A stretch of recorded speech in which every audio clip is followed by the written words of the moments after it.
အားလုံးပဲမင်္ဂလာပါနှုတ်ကပတ်တော်အဖြစ်အတူတကွခွန်အားယူဖို့ရန်အတွက်ယေရှုနာမဖြင့်ဖိတ်ခေါ်ပါတယ်ဒီကနေ့မှာခွန်အားယူမဲ့အကျမ်းပိုက်လေးကတော့စာလံအခန်းကြီး3အပိုင်းငယ်9ထဲကဖြစ်ပါတယ်ထာဝရဘုရားသည်ငါ့ကိုမဆတော်မူသောကြောင့်ငါသည်အိပ်၍ပျော်ခြင်းအခွင့်နဲ့နိုးခြင်းအခွင့်ရှိ၏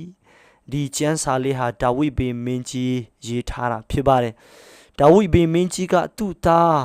အဘရှလုံထိုင်ကနေထွက်ပြေးသွားတဲ့အချိန်မှာသူ့သားအဘရှလုံကဒါဝိဒ်ဘုရင်မင်းကြီးကိုတတ်ဖို့ရန်အတွက်သူ့နောက်ကိုတကောက်ကောက်လိုက်နေတဲ့အချိန်မှာဒီသူတွေ့ကြုံတဲ့အရာကိုသူရေးထားတဲ့အရာဖြစ်တယ်ဆိုတာကိုကျွန်တော်မြင်တွေ့ရတာဖြစ်ပါတယ်ဒီကနေ့မှာဒီအရာလေးအဖြစ်အတူတကွခွန်အားယူဖို့ရန်အတွက်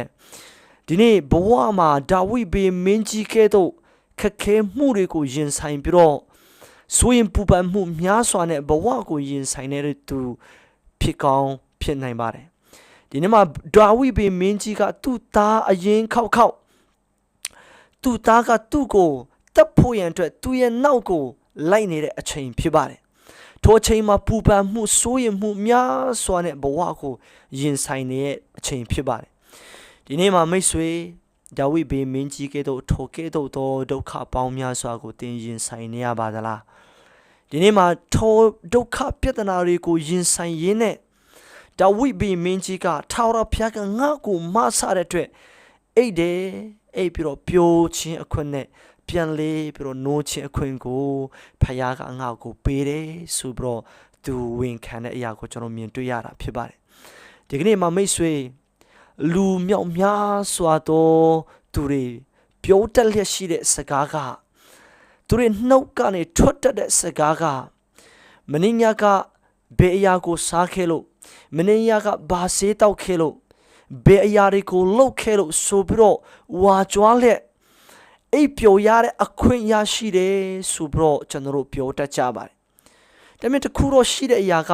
ပြန်လေပြီးတော့နိုးထနိုင်တဲ့အခါမှာကိုယ်အစွမ်းစ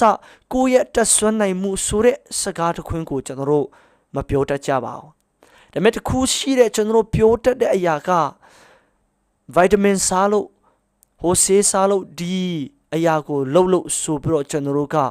ဝါကြွားလျက်ပြောတတ်ကြတဲ့အရာကိုကျွန်တော်တို့မြင်တွေ့ရပါတယ်ဒီနေ့မှာတကယ်ရောဒီဆေးတွေ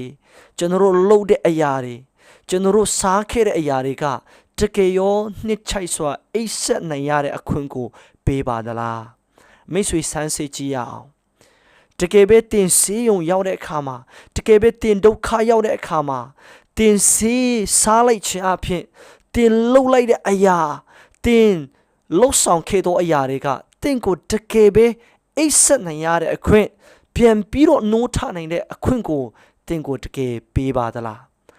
လောကမှာဒုက္ခများလေပူပန်ခြင်းများလေအိပ်ဖို့ရန်အတွက်နိုးဖို့ကျွန်တော်ထားလိုက်ပါအောင်အိပ်ဖို့ရန်အတွက်အိပ်ပျော်ဖို့ရန်အတွက်အင်မတန်မှခက်ခဲပါတယ်ဒါပေမဲ့ဒါဝိဒ်ဘုရင်မင်းကြီးကထိုကဲ့သို့ဆိုပါတယ်ထာဝရဘုရားကကျွန်ုပ်ကိုမဆပြီးတော့အိပ်ရတဲ့အခွင့်အိပ်ပျော်ရတဲ့အခွင့်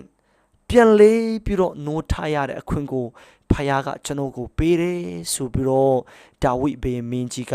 ဆိုထားပါတယ်ဒီနေ့ချစ်တော်မိတ်ဆွေဘဝမှာခက်ခဲမြောက်များစွာတင်ကြုံတဲ့အခါမှာ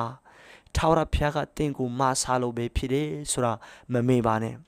ထာဝရဘုရားကတင့်ကိုအိပ်ဆက်နိုင်ရတဲ့အခွင့်ပေးတဲ့အတွက်ပြန်လေပြီးတော့နိုးထနိုင်တဲ့အခွင့်ကိုပေးတဲ့အတွက်ဒီကနေ့ထိတင်နဲ့ကျွန်တော်အသက်ရှင်ရခြင်းဖြစ်တယ်ဆိုတာမမေ့ဖို့ရန်အတွက်ဒီနေ့မှာခွန်အားပေးခြင်းတဲ့အရာဖြစ်ပါတယ်ဒီနေ့မှာဒါဝိဒ်ဘုရင်မင်းကြီးဆိုတဲ့စကားအတိုင်းပဲအိုးဖခင်ကကျွန်တော်ကိုအိပ်ရတဲ့အခွင့်အိပ်ပျော်ရတဲ့အခွင့်ပြန်လေပြီးတော့နိုးထားတဲ့အခွင့်ကိုထာဝရဘုရားကပဲကျွန်တော်ကိုပေးတယ်ဆိုပြီးတော့လူရဲ့နှုတ်အားဖြင့်ဝါကြွားပြီးတော့ထောင်လွှားပြီးတော့အသက်ရှင်တော်သူမဟုတ်ဘဲနဲ့ထာဝရဘုရားကိုသာအားကိုးရင်းနဲ့ထာဝရဘုရားကြောင့်ပဲဖြစ်တယ်ဆိုတဲ့အသက်တာနဲ့အသက်ရှင်တတ်တော်ဖခင်သားသမီးဖြစ်ဖို့ရန်အတွက်ဒီနေ့ကြားနာတဲ့သူအရောက်ချင်းစီတိုင်းအပေါ်